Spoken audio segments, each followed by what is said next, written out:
বীরভূমের বেতাজ বাদশা হিসাবে নিজেকে বারবার ধরে তুলে ধরার চেষ্টা করতেন টুলু মণ্ডল।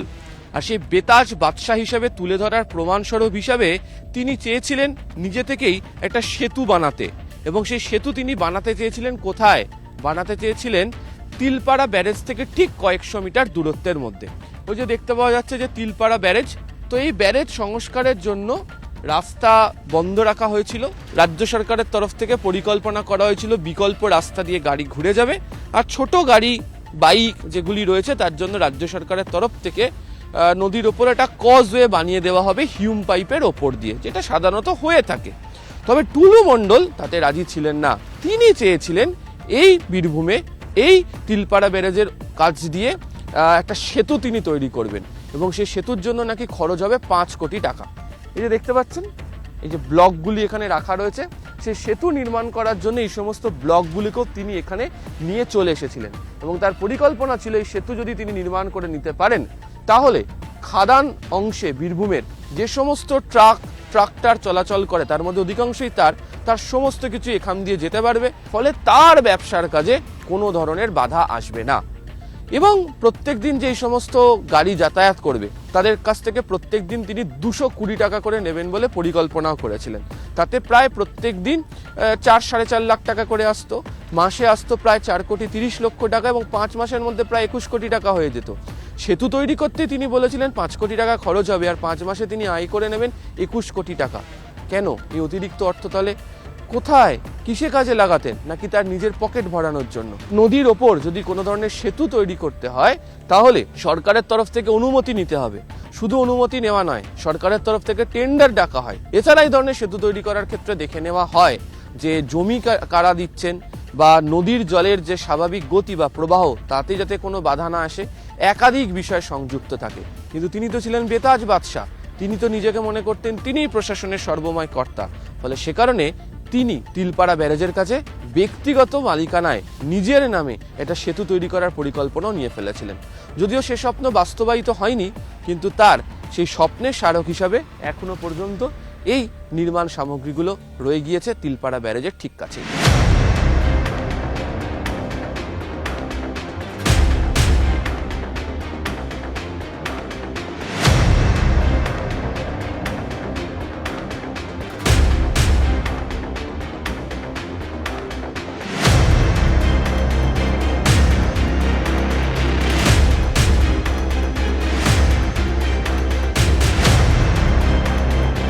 সাঁইথিয়া, মোহাম্মদবাজার, রামপুরহাট, মল্লারপুর, গনপুর এই সমস্ত জায়গার মধ্যে দিয়ে মৌরাক্ষী, দ্বারকা একাধিক নদী রয়েছে। এই যে দ্বারকা নদী, এই দ্বারকা নদীতে দেখতে পাওয়া যাচ্ছে যে এভাবেই বালি তোলা হচ্ছে। একাধিক ট্রাক্টর, সেই ট্রাক্টর এসে পৌঁছচ্ছে, বালি তুলছে এবং তা নিয়ে চলে যাচ্ছে। যদিও সংবাদ মাধ্যমের ক্যামেরা, নিউজ 18 বাংলার ক্যামেরা দেখার পর দেখতে পাচ্ছেন একাধিক ট্রাক্টর দ্রুত পালিয়ে যাচ্ছে, অনেকে মুখ ঢেকে চলে যাচ্ছেন। যেভাবে টুলু মণ্ডল তিনি পাথরের সাম্রাজ্য গড়ে তুলেছিলেন, ঠিক একই রকম ভাবে তার সহযোগীদের দিয়ে বেশ কিছু অবৈধ বালি খাদান তৈরি করা হয়, এবং যেখান থেকে ক্রমাগত বালি তোলা হয় এবং তা নিয়ে চলে যাওয়া হয়। এই যে সমস্ত বালি তোলা হচ্ছে তার জন্য কোনো রাজস্ব রাজ্য সরকারের পকেটে যাচ্ছে না, তার কারণ এগুলোকে পরীক্ষা করারও কেউ নেই। এবং এর জন্য নির্দিষ্ট করে যে এমএসপি কোডের মতো এখানেও কোড চালু করে রেখে দেওয়া হয়েছিল। কাছাকাছি সাঁইথিয়া থানা রয়েছে, মল্লারপুর থানা রয়েছে, মোহাম্মদবাজার থানা রয়েছে, একাধিক থানা রয়েছে, কিন্তু কোথাও কোনোভাবেই এই গাড়িগুলিকে পরীক্ষা করার কাজও হয়নি। এবং একদম প্রকাশ্যে দেখতে পাওয়া যাচ্ছে যে একদম নদীর গর্ভে এই ট্রাক্টর দাঁড় করিয়ে রাখা হয়েছে এবং বালি তোলার কাজ চলছে।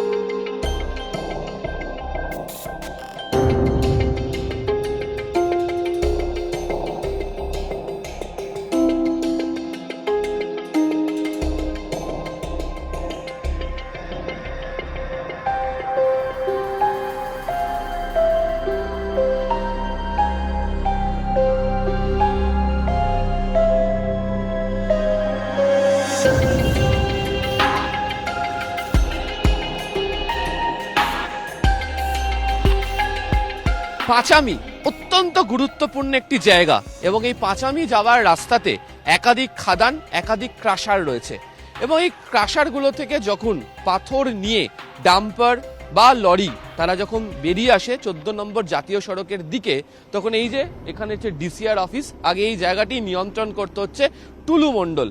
এখন অবশ্য পালা বদলের পর এখানে দেখতে পাওয়া যাচ্ছে যে পুলিশ এবং বিএলআরও অফিসের যারা কর্মীরা রয়েছেন তারা রয়েছেন, এবং প্রশাসনের তরফ থেকেই সমস্ত কটা গাড়ির যে চালান তা পরীক্ষা করা হচ্ছে। অভিযোগ ছিল টুলু মণ্ডল যখন এখানকার এই ডিসিআর এর দায়িত্ব ছিলেন তখন তার এমএসপি লেখা গাড়ি, তার যেটা কোড, সেই গাড়িকে তো এমনি ছেড়ে দেওয়া হতো, বাকি গাড়িগুলোর ক্ষেত্রেও চালানের ক্ষেত্রে সিদ্ধান্ত তিনি গ্রহণ করে ফেলতেন। এবং যেহেতু একাধিক জায়গাতে নকল ডিসিআর তৈরি করে ফেলা হয়েছিল, সেই নকল ডিসিআর কে ব্যবহার করে একাধিক গাড়িকে যাওয়ার অনুমতি দেওয়া হতো, ফলে রাজ্য সরকারের কোষাগার পূর্ণ হতো না, বরং ফুলে ফেপে উঠতে হচ্ছে এই টুলু মণ্ডল। এটা হচ্ছে পাঁচামির রাস্তা, এই রাস্তা থেকে বেরিয়ে একদম সামনে 1 কিলোমিটারের মধ্যে রয়েছে জাতীয় সড়ক 14 নম্বর, এবং তারপরে এই সমস্ত পণ্যবাহী গাড়ির যে রুটে যাওয়ার কথা তারা সেই রুটে চলে যাবে। এবং এই কাছাকাছি জায়গার মধ্যে একদিকে যেমন এখান থেকে 2 কিলোমিটারের মধ্যে মোহাম্মদবাজার থানা রয়েছে, এছাড়া এই এলাকাতে একাধিক যে ক্যাম্প, সেই ক্যাম্প পুলিশ ক্যাম্পও তৈরি করা হয়েছিল, তার কারণ দেউচা পাচামির জন্য যে কাজ রাজ্য সরকার শুরু করেছিল। কিন্তু এত কিছু থাকা সত্ত্বেও একদিকে হচ্ছে বিএলআরও অফিস, অন্যদিকে হচ্ছে পুলিশ প্রশাসন, তাদের দুজনকে কোনো রকম গুরুত্ব না দিয়ে, বা বলা ভালো তারা থাকলেও তাদের চোখের ওপর দিয়ে কার্যত টুলু মণ্ডল তার এই সাম্রাজ্য ডিসিআর কেন্দ্রিক চালিয়ে যাচ্ছিল।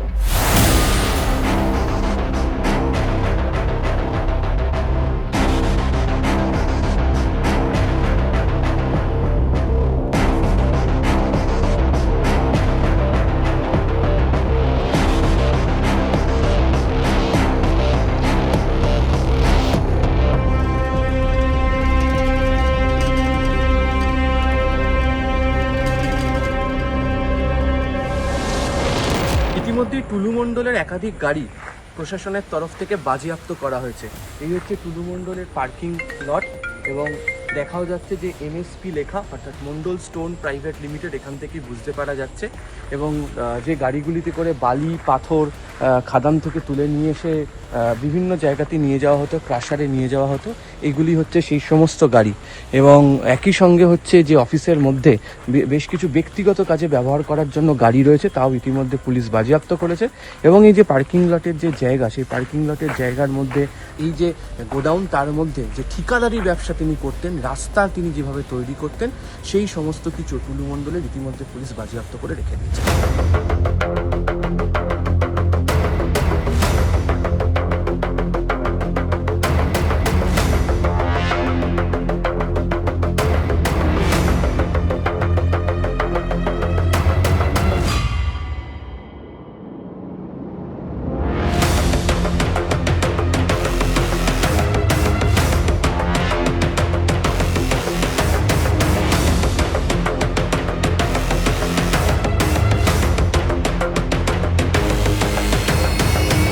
শুধুমাত্র বালি পাথরের ব্যবসা নয়, টুলু মণ্ডল তার প্রভাব প্রতিপত্তিকে কাজে লাগিয়ে বীরভূমের প্রায় 72টি রাস্তার টেন্ডার পেয়েছিলেন, এমনটাই স্থানীয় সূত্রে দাবি।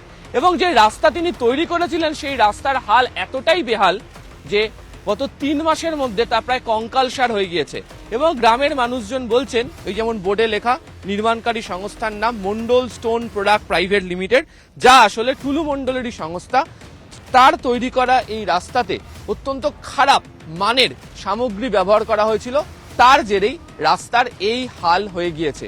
এবং গ্রামীণ এই রাস্তাগুলিতে ছোট গাড়ি, টোটো নিয়ে ঢোকার ক্ষেত্রে অসুবিধা তৈরি হচ্ছে, এমনকি রাত বাড়লে দুর্ঘটনাও ঘটার সম্ভাবনা কেউ এড়িয়ে যাচ্ছেন না। ভোটের আগে 3 মাসের মধ্যে হয়েছে রাস্তাটা টুলু মণ্ডল বানিয়েছে, খোদাইও করেনি, কিছুই না, সব পয়সাটা খেয়ে নিয়েছে। 4 গাড়ি মোড়ান দিয়ে নিয়েছে আর 2 গাড়ি ব্যালেন্স দিয়ে রাস্তাটা করে দিয়ে চলে গেছে। পাকা রাস্তা তো দেখতে পাওয়া যায় না, মাছ চাষ করাও হবে, এমনই অবস্থা রাস্তাটা কোনো মানুষ, ছেলেগুলো যে স্কুল আসবে, স্কুল আসারও কোনো উপায় নেই। কত রাস্তা টুলু বানানোর জন্য দায়ী?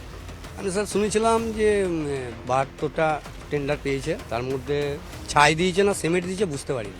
এই রাস্তা চলার মতো নয়, মানে রাত্রেবেলায় যদি কেউ আসে ও উবুর হয়ে চিত হয়ে পড়ে যায়, দাঁত বেরিয়ে গিয়েছে, তো সব পাথর বেরিয়ে গিয়েছে। 3 মাস হয়েছে, এখন রাস্তা ফিটিং হয়নি, সাইড দিকে তো এখনো মাটি লাগায়নি। কে বানিয়েছে রাস্তাটা জানেন? টুলু মণ্ডল বানিয়েছে। ফলে তিনি তার প্রভাব প্রতিপত্তিকে কাজে লাগিয়ে ব্যবসাতে যেভাবে তিনি তার শ্রীবৃদ্ধি ঘটিয়েছিলেন, তাতে তিনি এই রাস্তাগুলো বানাতে শুরু করেন এবং তার হাল এতটাই বেহাল হয়ে পড়েছে।